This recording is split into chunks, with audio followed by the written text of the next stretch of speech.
Buenas noches, bienvenidos a un programa más de Profesionistas por el Progreso. En esta ocasión trataremos un tema muy actual sobre los ductos de hidrocarburos en los cuales se transportan las gasolinas y se transportan algunos otros líquidos, de los cuales hablaremos con un experto que es el doctor Francisco Rodríguez Lezama. Bienvenido, Francisco. Servidor Marco, mucho gusto para servirte. Sí, buenas noches.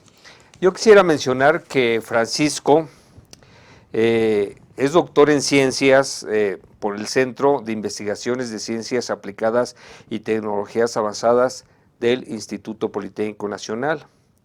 Actualmente imparte las materias de estructuras, resistencia de materiales, así como seminarios y diplomados sobre diseño de refinerías y plataformas marinas, todas estas referentes al petróleo. En su experiencia profesional ha trabajado para Bufete Industrial y Halliburton, diseñando y calculando ductos y tuberías para los procesos de hidrocarburos.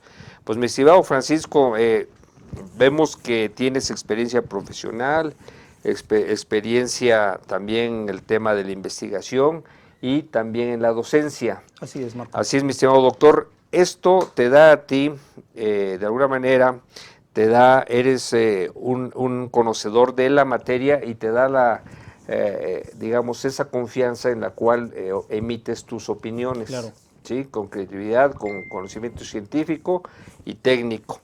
Dinos, en términos muy generales, ¿cuáles han sido tus mayores experiencias en el tema de ductos, de transporte de fluidos, de hidrocarburos, de gases, etcétera, en toda esta gama tan amplia que es el tema del petróleo?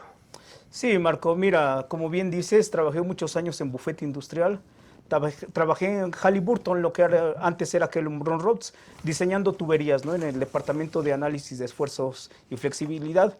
Estuve participando en innumerables proyectos, ¿no? Desde refinerías en Singapur, desde configuraciones a las refinerías de Salina Cruz, de Salamanca, para Sunguyong, una vasta experiencia en el diseño, cálculo y análisis de ductos, recipientes y todas las tuberías que llevan presión. Muy bien. Esto te convierte en una autoridad técnica en estos temas. Ahora, dinos, en términos muy generales, de qué material están compuestos, por ejemplo, los ductos en los cuales circulan los hidrocarburos. En su mayoría son acero. Hay diferentes tipos de acero, ¿verdad? Manejemos un acero A36, que es el más común o el más comercial. Este acero, de alguna manera, debe llevar un tratamiento específico, como son los relevados de esfuerzos. Tal vez las soldaduras también, que deben ser radiografiadas o ultrasonadas, tal vez también los acabados epóximos, incluso acabados hidrosanitarios, ¿no? Cuando a veces el fluido es muy corroe mucho. En ese sentido, así es. En ese sentido, Marco, siempre las especificaciones de acuerdo al fluido que se va a transportar nos las dan los que diseñan, bueno, son los ingenieros de procesos que dicen, bueno, ¿sabes qué? A tantas temperaturas, a tantas presiones vamos a necesitar transportar un fluido. En función a eso, nosotros calculamos la resistencia, ¿verdad? Que no vaya a tener una explosión, que no se vaya a tener una fuga, que no vaya a desviarse la trayectoria, Marco. En ese sentido, debo entender que los fluidos normalmente vienen de nivel de mar o donde están algunos depósitos o yacimientos al altiplano, en caso de nuestro país. Entonces tenemos, digamos, desniveles de topográficos que van de 0, digamos, a 1500, 2000 metros sobre el nivel del mar. Claro, Marco, eso es muy importante. Nosotros cuando diseñamos los ductos, de alguna manera consideramos varios factores que pudieran modificar o alterar la conducción del tubo, específicamente la resistencia, ¿no? La resistencia del tubo, que es lo que de alguna manera hacemos investigación, hacemos estudio, hacemos los cálculos y los diseñamos. ¿A dónde quiero llegar? Que finalmente no solo como tú bien dices, las diferencias de pendientes, ¿no? Es decir, llamamos una pendiente una inclinación, una diferencia de altura. Bueno, No solo eso es algo a considerar, también los efectos topográficos, ¿no? Incluso los sismos, las temperaturas exteriores, interiores, hay tuberías que van enterradas completamente, hay tuberías que van expuestas, que están expuestas, entonces, dependiendo cómo sea el proyecto, cómo sea la trayectoria de nuestros ductos, tenemos que considerar varios factores, e incluso a qué distancia vienen las tomas, ¿no? Hay un efecto que le llamamos el golpe de ariete en las válvulas, ¿no? Exacto. Que, por ejemplo, dicen, es que no alcanzaron a cerrar la válvula, es que la válvula no se cerró a tiempo. No es que no se haya cerrado a tiempo, es que si se cierra de inmediato, el fluido viene con una presión que puede impactar a la válvula y puede generar una explosión. Entonces hay que regular, hay que de alguna manera controlar las presiones por donde pasa el fluido para que no tengamos este tipo de problemas, Marco. Ahorita que mencionas el golpe de ariete, para que el público nos entienda, seguramente lo han tenido en sus casas. Cuando de pronto cierra una llave rápidamente y empieza a sonar, Sí, sí. ¿no? Que empieza a vibrar el tubo, ese es el golpe de ariete. Sí, y el golpe de ariete es tan peligroso que puede fracturar. Bueno, si hablamos de una parte hidráulica dentro de una instalación residencial, pues no pasará que te va a romper tu válvula, ¿verdad? Tu válvula globo. Sí, porque estamos hablando de diámetros Así de es, sí, media así pulgada, es. ¿no? Pero si hablamos de presiones de tubos de 36 pulgadas o más, que de 40 pulgadas, que son más de 1 metro, Ajá. de alguna manera ahí sí pudiéramos generar una explosión. Entonces hay que tener mucho cuidado. Todas las válvulas se regulan, todas las válvulas se regulan. Nosotros dentro de nuestro análisis le llamamos, cuando hacemos un análisis de ductos, en el argot de ingeniería se llama análisis de esfuerzos y flexibilidad. ¿Por qué este nombre de análisis de esfuerzos y flexibilidad? Bueno, los esfuerzos porque finalmente todas las tuberías están sometidas a presiones interiores. Y la flexibilidad, ¿por qué? Porque finalmente tienen que llegar a unas bombas, tienen que pasar por de alguna manera trayectos largos o cortos que a veces van a doblar a 90 grados, que a veces van a doblar a 45 grados, que van a ir para abajo, que van a ir para arriba, que van a tomar pendientes con inclinación.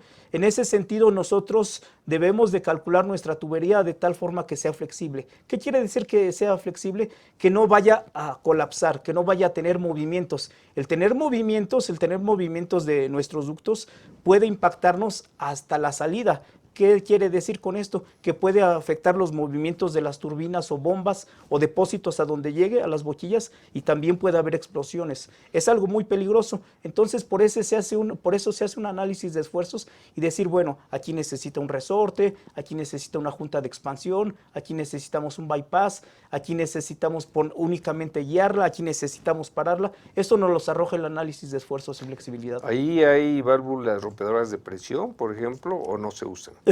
Bueno, dependiendo la tubería o el ducto que vayas a diseñar, pero claro, hay válvulas incluso check, globo, mariposa, infinidad de válvulas. Esos accesorios generalmente sirven un poco para regular presiones, ¿no? Para regular presiones, porque en un ramal principal, el ducto que trae el fluido principal, distribuye. ¿A qué me refiero que distribuye? Que salen ramales. Ramales secundarios que a lo mejor llegan nada más a una toma, o ramales completos que son un factor de distribución hacia otro sistema de tuberías completo, ¿no? Entonces ahí tenemos que ver qué tipo de válvulas utilizamos. Por aquí estamos viendo algunas. Mira, ese es un ducto que transporta un hidrocarburo y que son kilómetros de ductos, ¿no? Por ejemplo, aquí en México hay 13 ductos principales que son las arterias principales del petróleo, de la gasolina, sí. Hablemos específicamente. Entonces, a veces transportan miles de kilómetros, cientos de kilómetros o algunos kilómetros. Si queremos analizar un poquito el golpe de ariete en la diapositiva 15, Marco, ahí se va a ver un poquito. Correcto. Lo que es la... ahora, por ejemplo, esa cepa se cubre de tierra para que quede, digamos, enterrado ese tubo. Claro, Marco. Mira, generalmente cuando se transporta gasolina, cuando se transporta turbocina, cuando se transporta diésel, tienen que ir enterrados los tubos. ¿Por seguridad? Claro, por seguridad y aparte... digamos, por seguridad en todos los sentidos, pero de alguna manera esto nos permite que el fluido no esté tan expuesto, ¿no? La gasolina, la turbocina, el diésel y el mismo gas son fluidos que deben de estar bien recubiertos. El estarlos enterrando, a lo mejor económicamente es más caro, ¿verdad? No es más alto el precio en el punto de vista de ingeniería y el punto de vista de operación como tal, pero de alguna manera nos da más seguridad que tenerlos expuestos. Claro. Ahora, ¿de qué espesores son las placas de los tubos? Mira, Marco, todo eso va en función de la resistencia del material. Los espesores se calculan debido a esfuerzos tangenciales y esfuerzos circunferenciales, es decir, cortantes y flexionantes. Para que la gente me entienda un poquito qué tipo de esfuerzos son estos, unos esfuerzos son los que van directamente, aunque son mínimos, a lo largo del tubo en dirección del fluido, y los otros son los que se generan por presión, es decir, cuando una, exacto, hacia afuera, de adentro hacia afuera. Exacto. Y esos son los peligrosos, ¿no? Esos son los peligrosos. Dependiendo la presión que lleve, tenemos que calcular el espesor. El espesor mínimo, por ejemplo, para un tubo con una capacidad o una presión de 20 kilogramos, tal vez nuestro cálculo nos arroja hasta de 2 pulgadas, ¿no? Hay tuberías de 2 pulgadas. ¿Qué son 2 pulgadas? 5 centímetros de diámetro. 20 kilos por centímetro cuadrado. Así es, así es. Okay. ¿A qué nos refiere? ¿Es como una línea de 20 metros de altura? No. Haz de cuenta, la presión, Marco, se refiere siempre a la capacidad o a la fuerza que va a empujar las paredes. Claro. Si nosotros dejáramos una presión en un ducto, dependiendo de cómo vayamos a hacer nuestra apertura, si nuestro ducto mide 36 pulgadas es poco menos de 1 metro, y logramos abrirle un 10%, que es una apertura de 3 pulgadas, vamos a tener una columna con una presión de 20 kilogramos, aproximadamente nos va a levantar 4 metros o 5 metros, es una presión muy grande, ¿no? Entonces estamos hablando, dependiendo del fluido, porque hay fluidos más densos, a lo mejor con igual de presión, pero hay fluidos más densos, más pesados que no levantan tanto. Exacto. Hay fluidos más ligeros que van a levantar más. De alguna manera todos los hidrocarburos son explosivos, son volátiles. Entonces nosotros siempre lo que tratamos de diseñar es los espesores seguros. Hay factores de seguridad. Si nuestro cálculo tal vez nos da de media pulgada de espesor, que son 13 milímetros. Te vas al siguiente. Así es. Bueno, ya depende del criterio del diseñador de decir, bueno, yo le voy a dar un factor de media pulgada más. Sí. O depende ya la seguridad. Aquí lo interesante o lo importante de nosotros como diseñadores con los factores de seguridad o los espesores de pared es que si somos más seguros nos sale más caro. Obviamente, imagínate la longitud, ¿no? Longitud, por todo sale carísimo, ¿no? Un 16avo, 5/16 por 1000 kilómetros. El peso específico del acero son 7000 kilogramos sobre metro cuadrado, o sea, entonces metro cúbico, perdón. Entonces, imagínate, Marco, si miles de kilómetros es un dineral, ¿no? Entonces, pero tampoco podemos dejar en su límite, ¿no? Claro. Tampoco. El acero tiene una característica bien bonita cuando diseñamos tubos, que le llamamos esfuerzo de formación. El acero con que se hacen los tubos, a diferencia del concreto, de cualquier otro material, tiene la característica de que es flexible. ¿Y de qué es flexible? ¿Qué es flexible? ¿Qué es elástico? Que tú al acero le puedes aplicar carga, y se va a estirar. Vamos a hacer una analogía como una liga. Pero hasta su límite elástico, claro, Marco, para que regrese. Así es. Porque si va lo plástico falla. Si se va los plásticos falla. Muy bien. Sí, muy bien. Perfecto. Marco, así es. Mira, vamos a tener un corte, Francisco, y regresamos Marco, a seguir tratando este importante tema. Adelante, Marco, claro. Porque el gasto es menor. Porque el gasto es muy menor. Bien. Ajá. Mi estimado Francisco, pues regresamos aquí adelante, Marco. Con el tema de los ductos. Por aquí en la siguiente diapositiva podemos ver algunas válvulas diferentes, creo que la anterior, donde son las que nos ayudan a regular, ¿verdad?, el paso de estos hidrocarburos. Aquí están. Habíamos visto lo que es el golpe de ariete hace unos momentos antes de ir al corte, Marco. Ahí podemos ver en la diapositiva cómo de alguna forma esa presión, si cerramos de golpe la válvula, puede generarnos una explosión, ¿no? Aquí estamos hablando que son válvulas pequeñas, pero Claro. si extrapolamos esto a presiones grandes y en tubos de diámetros de 1 metro o más. 40 pulgadas, Sí. aguas, ¿no? Y sobre todo si hablamos de líquidos volátiles, ¿no? Claro. O de gases que también son volátiles. Muy Entonces bien. pueden generar accidentes muy fuertes. Perfecto. Estábamos comentando hace rato que también hay estaciones de rebombeo y esto es dependiendo de las necesidades de la distribución. Así es, Marco. Mira, el fluido en un ramal principal tiene el mismo principio que un ramal del agua, ¿no? Como ahí es el caso de la diapositiva. Sí. O incluso hasta podemos hacer una analogía con un ramal de luz. Sí. ¿Qué quiere decir esto? Tanto el agua como la luz, como el mismo fluido de fluidos alguna todos. hidrocarburo, atraviesan. Yo puedo conectarme, bueno, hablando de la luz, ¿no? Y hablando también de las tuberías de agua. Hablando de aquí, puedes conectarte si es tu necesidad y cumples y te otorga Pemex las concesiones Sí. o de alguna forma te da las facilidades y la facultad. Ellos mismos te conectan. No se puede hacer nada si no es por una autoridad regulatoria, ¿no? Sí, ahí es un tubo. Todo eso, por ejemplo, en las partes que se tuvieron que hacer ahora de reparar, es mucho trabajo, ¿no? Es mucho trabajo. Ahí lo que te hablaba, ¿no? La soldadura que se tiene que hacer, soldadura sobre el tubo, que es acero a 36 en su mayoría, se tiene que hacer una preparación. El soldador tiene que soldar, le llamamos nosotros en 3 pasos, ¿no? Tiene que hacer una preparación, tiene que hacer un fondeo y una vista. Una vez que hizo eso, llegan los radiólogos a ultrasonar o a sacar radiografía. Si la soldadura está mal, fuera, ¿no? Y hay que volver vuelve a el hacer. proceso de tirar la soldadura y volver a soldar. La soldadura que se aplica en los tubos es tan eficiente que su resistencia, el electrodo se denomina como de la serie E7018. Los Estructural, 70, es estructural, estructural. así es para acero. Los 70 quiere decir que son 70,000 libras sobre pulgada cuadradas. Las que soportan. Así es. Como te decía hace rato, hablábamos del acero a 36. El acero a 36 tiene 36,000 libras.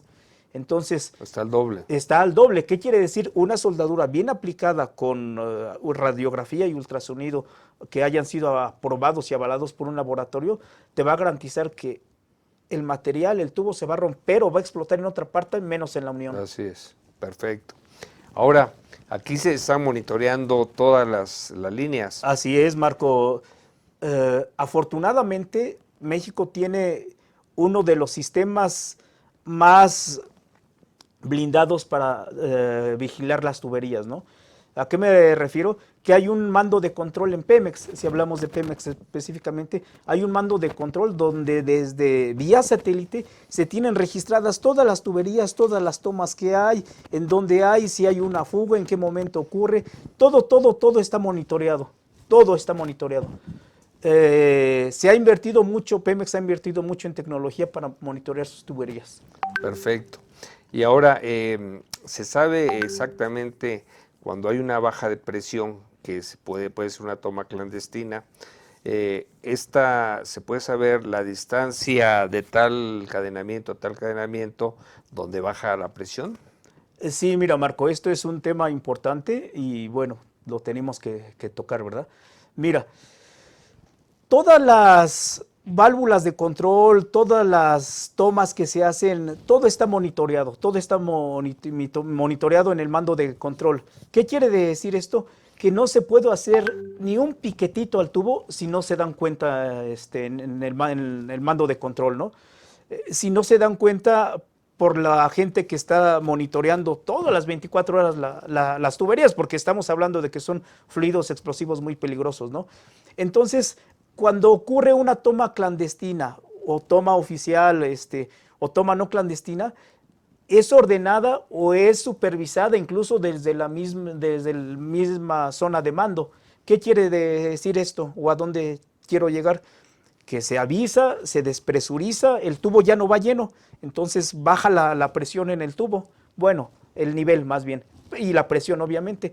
Al bajar la presión en el tubo, digamos que tal vez a media tubo o a un cuarto de tubo incluso, sigue fluyendo, pero da la oportunidad de que se hagan los trabajos, ¿no? Que se hagan las perforaciones, que se pongan las válvulas y luego ya se avisa al mando de control, avisa otra vez, mando de control listo y abre la válvula y vuelve a correr el fluido.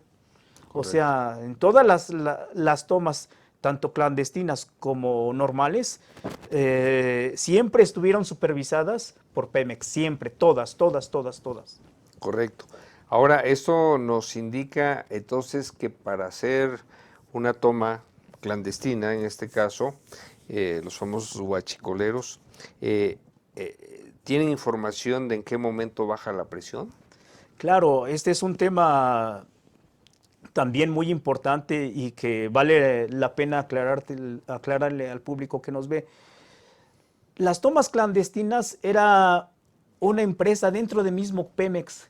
Dentro de mismo Pemex estaban dedicados, o sea, era una empresa alterna, pero que fluía también o de alguna manera operaba, ¿no? Nunca pudo haber una sola toma clandestina si no fue con el aval, si no fue autorizado y si no fue monitoreada. Todas las tomas clandestinas fueron monitoreadas, sabían dónde estaban, por eso están ubicadas, ¿no? Correcto. Es muy relativo, ¿no? Porque tenemos ubicadas 11,240, pero ramales, o sea, pero sin embargo, si nos damos cuenta ahí en la diapositiva, del lado izquierdo estamos viendo un trayecto de tubo limpio, muy bien. Las tomas clandestinas están del lado derecho. Esas tomas clandestinas no las hace cualquier plomero, ¿eh? Claro. Esas tomas clandestinas las hacen profesionales, ingenieros incluso, técnicos que saben en qué momento hacerlo, cómo hacerlo. Entonces, es muy subjetivo decir que son 11,240 las tomas clandestinas, porque si te das cuenta, ya todas esas tomas clandestinas que están del lado derecho, también surten a otros ramales, o sea, son otros sistemas de abastecimientos, otras redes de distribución. Paralelas, digamos. Paralelas y que se surten del mismo, ¿no? Entonces, si hablamos de cómo picamos el tubo, entonces hablaríamos de 50,000, 60,000 tomas clandestinas. Pero todo esto está en función de que Pemex sabía bien y sabe bien en dónde están las tomas. Esa es una gráfica también muy subjetiva, ¿no? Sí. Y muy de alguna forma reservada. Información incluso de Pemex de cómo ha ido creciendo la parte de tomas clandestinas durante los últimos años, ¿no? Exacto. Sí, por ahí está precisamente 2018, anda arriba de las 10,000, ¿no? Sí, ya, no, y te digo, esto es subjetivo porque esos son los piquetes que se le hacen al tubo, ¿no? Pero al tubo, al ramal principal, se le puede hacer un piquete tal vez de 4 pulgadas, donde entra nada más una tubería muy pequeña, muy delgada, o puede hacérsela hasta de 16 pulgadas, ¿no? Y de esa de 16 se conectan otras. Entonces, correcto, realmente el parámetro que tenemos de medición, pues es en la función de los litros que se robaban, ¿no? Se robaban exactamente, bueno, un aproximado, lo más cercano a la exactitud es de 9 millones de litros diarios se estaban robando. 9 millones de litros diarios. Era una pérdida muy fuerte. ¿Qué quiere decir esto? Llegando a costos, sin meterlo los impuestos, eran cerca de un estimado de 600 hasta 1,000 millones de pesos diarios que se estaban robando. Por eso era importante clausurar estas tomas. 1,000 millones de pesos. 1,000 millones, estimado. Lo mínimo que está calculado que se robaban eran 600. Eso está comprobadísimo. 600,000 millones. 600 millones diarios. 600 millones. Diarios. Pero es estimado. Pero con los costos que tenía la operación de llevar petróleo, está valuado hasta 1,000 millones de pesos diarios el robo. Hay industrias importantísimas que no ganan eso en un día. No, es algo, pues yo creo que nadie, ¿no? Yo creo que es increíble. Por 2 días eran 2,000 millones de pesos o 1,200 millones de pesos. O sea, urgía ya esto, urgía retirar las tomas clandestinas. Y habría que ver hacia dónde, cuál era el destino final de esos recursos, ¿verdad? Bueno, ojalá, ese ya es otro tema, ¿no? Ojalá se pudieran reinvertirlo en refinerías que tanta falta nos hace. No, definitivamente. Ahora, esta otra tabla, ¿qué nos dice? Mira, esa tabla nos indica el número de tomas clandestinas que hay en los estados, ¿no? Por estado. Por estado, sí. También es subjetiva, ¿no? También es subjetiva. Por ejemplo, en Jalisco, en Michoacán, en Puebla, hay muchas tomas clandestinas, ¿no? Que hay que clausurar. A veces se dice, por ejemplo, bueno, en Michoacán, que es también donde más hay tomas clandestinas, tarda también el fluido en llegar. Actualmente todavía está tardando un poco, porque aparte de que hay muchas tomas clandestinas, los ductos que llegan ahí a veces son boicoteados. Cuando son boicoteados, entonces hay que volver a cerrar la válvula principal, hay que volver a reparar otra vez y mandar el fluido. Entonces es algo que está costando mucho, ¿no? Ahorita las tomas clandestinas se están erradicando. Yo no puedo decir que en un 60%, que en un 100%, pero yo creo que sí en un 90% ya se erradicaron como tomas clandestinas. ¿Qué es lo que está sucediendo ahorita? El boicot. ¿A qué me refiero con el boicot o qué quiere decir el boicot? Que ya la gente, ándele, ya la gente ahí, Marco, no está Llevando una técnica, ya no está poniendo válvulas. Abre como sea. Ya están enojados o ya y van y tiran las válvulas o picotean, ¿no? Ahí para picotear también, para hacer el pinchazo, también hay herramientas especiales, ¿no? No puedes llegar con un esmeril o con un oxicorte porque vuelas, ¿no? Entonces hay herramientas incluso que son comerciales, puntas de carburo de tungsteno o de titanio, que tienen una fricción controlada. Que no provocan Así es, chispa, no digamos. provocan chispa.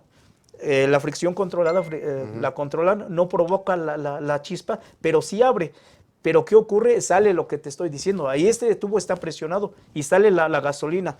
Mucho cuidado, porque el primer flamacito que haya, la primer chispa, vuelan. Explota el tubo o se hace un flamazo. A diferencia de ahí la presión no es completa. No es completa. Era lo que se hacía, ¿Sí? Lo que te comentaba hace rato que hacían en la... En ese momento se puede seguramente perforar, ¿no? Ya hablaban y ya dicen, ¿sabes qué? Está listo. Ya por ahí donde dice zona de perforación, sí. Ahí pueden perforar, meter sus válvulas ahí, y no déjase de abastecer, siempre está abasteciendo. Dicen, ¿sabes qué? Ya está listo. Ya, ahora sí, vuelve a... Más o menos, ¿cuánto tiempo se tarda en hacer una toma? Es muy subjetivo, Marco, es muy subjetivo porque hay tomas que se hacen incluso, te digo, sobre hemos encontrado ductos principales de 96 pulgadas, muy grandes, donde tienen ramales de 30 pulgadas, casi, ¿no? Son ramales. Casi 2 metros de diámetro. Sí, casi como el tubo que pasamos en las diapositivas, donde se hacen perforaciones o se hacen pinchazos de hasta 20 pulgadas o 40, no hombre, o sea, entonces es muy subjetivo, ¿no? Pero generalmente no lo hacían con una premura, ¿no? Porque tenían el tiempo establecido. Es decir, ¿o a qué me refiero? Dentro de las normas o estándares de cierto tipo de trabajo, incluso que a veces se licita, dices, bueno, yo tardo 3 días, ¿no? No había una premura de decir, ya apúrate porque estamos en la clandestinidad. Eran clandestinas entre comillas, porque todas las tomas fueron supervisadas, autorizadas y avaladas por Pemex. Esto que afirmas, mi señor Francisco, no, es grave. Nos dice que había una colusión entre los funcionarios de Pemex, o era negocio de los funcionarios de Pemex. Bueno, la verdad es que no quisiera aventurarme en dar una respuesta en ese sentido. En ese sentido, ¿no? Lo que sí estoy dando la explicación técnica, que todo estaba monitoreado, coordinado, o sea, no pudo haberse hecho una sola toma clandestina sin que hubiera sido avisada o sin que hubiera autorizado o permitido o monitoreado por Pemex. Exactamente. Ahora, eso nos lleva a una pregunta en donde, ¿qué tan seguros son los ductos para hacer tomas clandestinas? Tú ya no lo respondiste. Tiene que ser muy bien coordinado para que sean seguros. Claro, de otra manera son completamente inseguros. Sí, claro. Es algo tan sencillo como esto. Si tú licitas, porque a veces son licitaciones, o cumplen los requisitos que pide Pemex para que te dé una franquicia de repartir gasolina, de repartir gas, de repartir, pues solicitas tu toma, ¿no? Claro. Y ya ellos te conectan, vienen. Es como la luz, todo funciona igual, ¿no? Dices, ya tengo mis cables, todo, ya llegan y te conectan, revisan y te conectan. Claro. Y es algo en orden. Aquí el problema que lo hacían en orden, pero era mucho el fluido que se perdía, ¿no? 9 millones de litros diarios es una cantidad enorme. Yo hacía una analogía que había sectores o tramos donde se robaba, bueno, el fluido que se iba por las tomas clandestinas era el 80%, o sea, era una pérdida absoluta, total. O sea, el 20 se 20%, aprovechaba y el 80... No tanto que se aprovechaba, todo se aprovecha.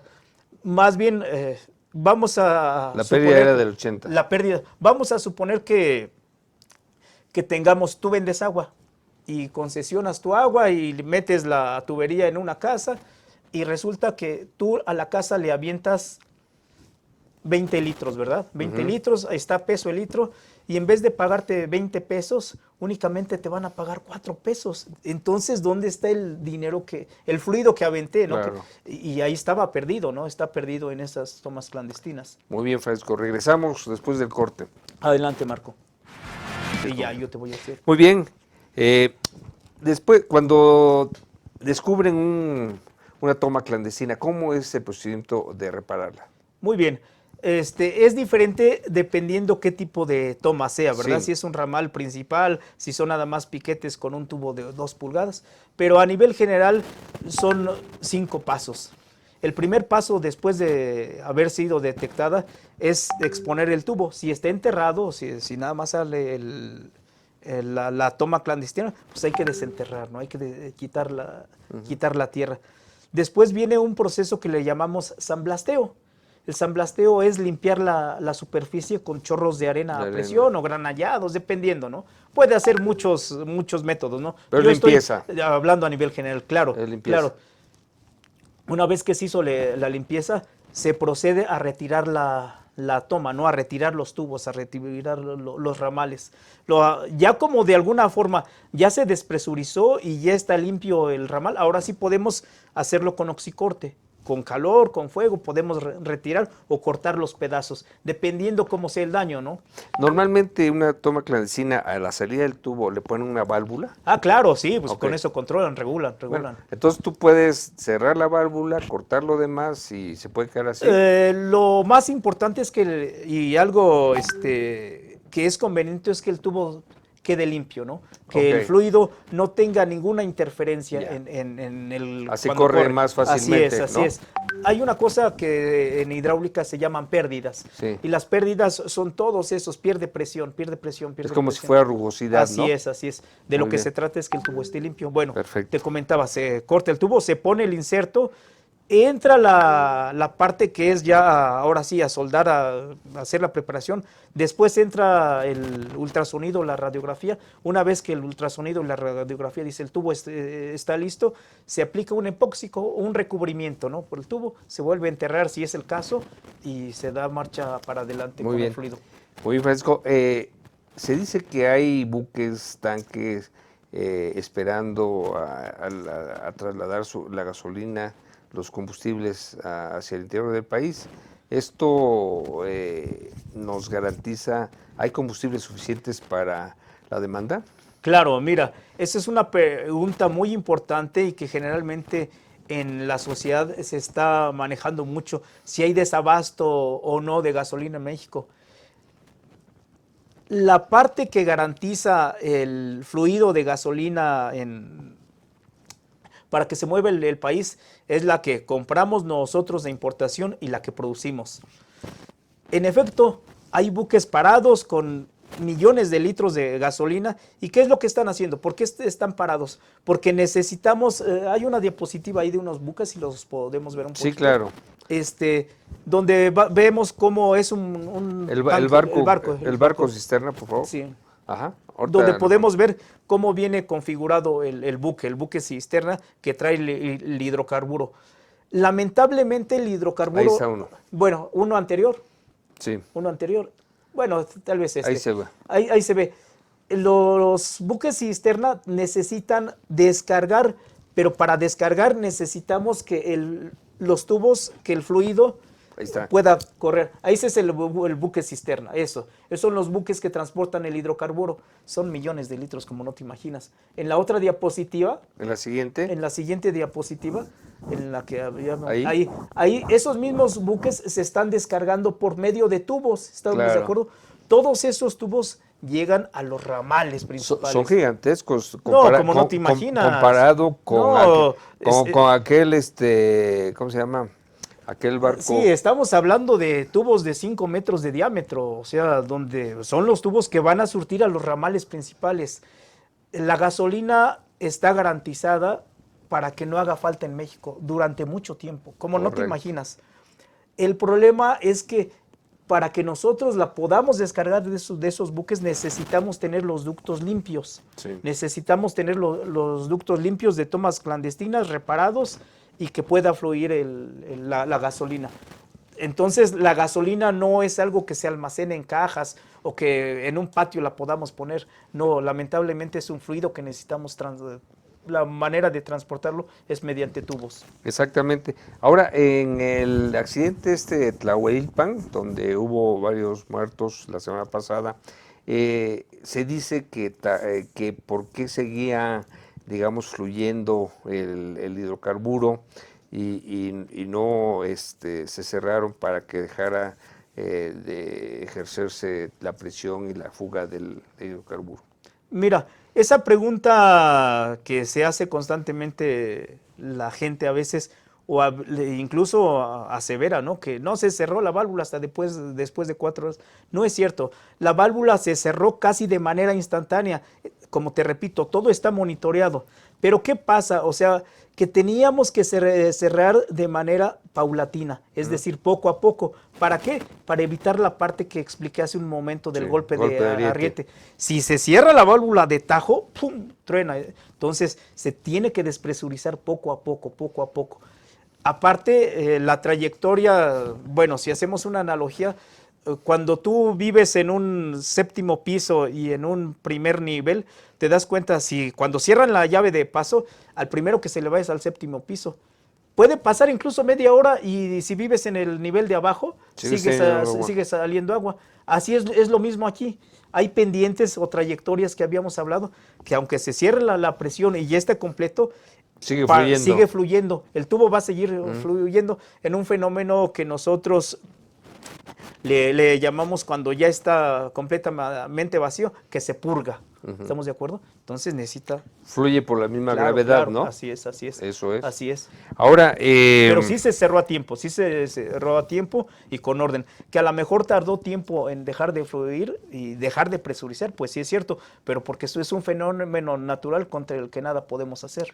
Muy bien. Ahora, el incendio pudo haber provocado cualquier chispa, un aumento de temperatura, la fricción a veces de la ropa. ¿Qué puede provocar un incendio de ese tamaño? No, estoy convencido que el incendio fue provocado por alguna chispa, ¿no? Tal vez un descuido de un cigarro, tal vez por ahí alguien prendió un cerillo, o sea, la gasolina es demasiado volátil, ¿no? Eso es. O sea, convencido 100% que a alguien por ahí aventó una chispa. Sí, claro. Eso es. Claro. Muy bien. Ahora, bajo este esquema de garantizar el suministro de gasolinas, en este caso, muchas importan, muchas se producen aquí en el país. ¿Cuál es el estatus de producción de gasolinas en México? Eso es algo bien triste, porque México tiene 6 refinerías, que es Minatitlán, que es Salina Cruz, que es Salamanca, que es Cadereyta, que es Tula, y Minatitlán, ya, la de Salina Cruz. Y la del norte, Reynosa. Cadereyta. Híjole, la única que está produciendo es Tula, es Cadereyta y es Salamanca, a un 40%. Lo que es Minatitlán, lo que es Tampico y lo que es Salina Cruz, Tampico, están muertas las refinerías. ¿Eso es por falta de mantenimiento? falta no tanto de mantenimiento como de recursos, ¿no? Yo creo que Pemex es de las empresas más confiables que puede haber en México si estuviera bien operada, ¿no? Pemex debe ser una empresa que debe rescatarse y debe ser la empresa que más aporte al Producto Interno Bruto como recurso económico para que este país crezca, ¿no? Yo estoy convencido que Pemex es la empresa más noble que hay en México, ¿no? Del Estado. A pesar de que la saquearon, sigue operando. Por acá tenemos unas fotografías de unas plataformas marinas de exploración. Bueno, esas son es el seminario que doy en el Instituto Politécnico. Eso es. Ahí, ¿qué porcentaje se extrae del petróleo mexicano de plataformas y en tierra? ¿Cómo anda ese porcentaje, profesor? No, el de plataforma, el de abajo del mar es mucho, ¿no? Se acaban de hacer descubrimientos de yacimientos, ya no el de Cantarell, sino en el Golfo de México y el Pacífico, como no te imaginas, ¿no? Sí. Obviamente eso requiere más tecnología porque estamos hablando de exploraciones de aguas profundas. Así es. E incluso las exploraciones de aguas profundas y de aguas a nivel de extraer el petróleo del mar es un 90% contra los pozos que puedes encontrar en la tierra, ¿no? Eso. México la característica de México es que sus mayores yacimientos de petróleo están en el mar. Eso es. Ahora, bajo este esquema y política de eliminar la corrupción de Pemex en todos aspectos, empezando por la extracción y el robo de combustibles en los ductos, nos llevaría a tener una empresa más sana bajo ese esquema. Pemex en sí cuenta con los técnicos, con los ingenieros altamente calificados y confiables para garantizar el suministro de las gasolinas, de los combustibles al país. Mira, esa es una pregunta bien interesante, bien interesante. Tal vez de momento, si nos dijeran ahorita, no. Es fuerte, pero no. ¿Qué es lo que se tiene que hacer? Se tiene que aprovechar de alguna forma el recurso que se está recuperando para salvar a nuestras refinerías, para salvar a la ciencia y tecnología que producimos los mexicanos, para salvar e invertir el recurso en el Instituto Politécnico, en Chapingo, en la UAM, en las universidades, cuyos profesores tenemos conocimiento y nos hemos dedicado por año a esto. Yo creo que eso debe ser el futuro de la ciencia y tecnología aplicada a la operación de hidrocarburos. Creo que es un futuro interesante y creo que hacia allá debemos de ir. Tenemos que salvar a Pemex. Pemex es la empresa más rentable, repito, siempre y cuando sea bien operada. Muy bien. Ahora, por ejemplo, si se ahorra esto del robo de hidrocarburos, 1,000 o 600 millones diarios de pesos, nos daría la capacidad para poder construir refinerías o habilitar las que existen. Claro, el primer paso es rehabilitarlas, ¿no? La ciencia y la tecnología la podemos desarrollar en las universidades muy rápido. Y de alguna forma tenemos todo lo que se ha perdido, se han robado, debe de ser invertido y exactamente direccionado para rescatar las refinerías, ¿no? Para rescatar los hidrocarburos que tanta falta le hacen. Mira, hace no menos de 30 años, Pemex era una empresa que importaba el 70% de gasolinas. Ahora tenemos que importar. Exactamente. Antes exportábamos, ahora importábamos. Pues entonces estamos invitados a participar en Claro, yo hago un llamado a las autoridades que rescatemos Pemex entre todos, ¿no? Que nos consideren a los académicos, a los investigadores, a los técnicos, que estamos comprometidos y que de alguna manera no nos vamos a echar para atrás. Al contrario, estamos en la mejor disposición para aportar nuestro granito de arena y salvar al país en cuanto a hidrocarburos. Y ahí estará presente el Instituto Politécnico Nacional. Orgullosamente, Chapingo Muy bien, mi estimado doctor Francisco Rodríguez Lezama, te agradezco mucho tu participación. Yo te agradezco. Un reconocimiento. Gracias. Y a ustedes, amigos, nos vemos la próxima semana en otro tema muy importante. Hasta luego.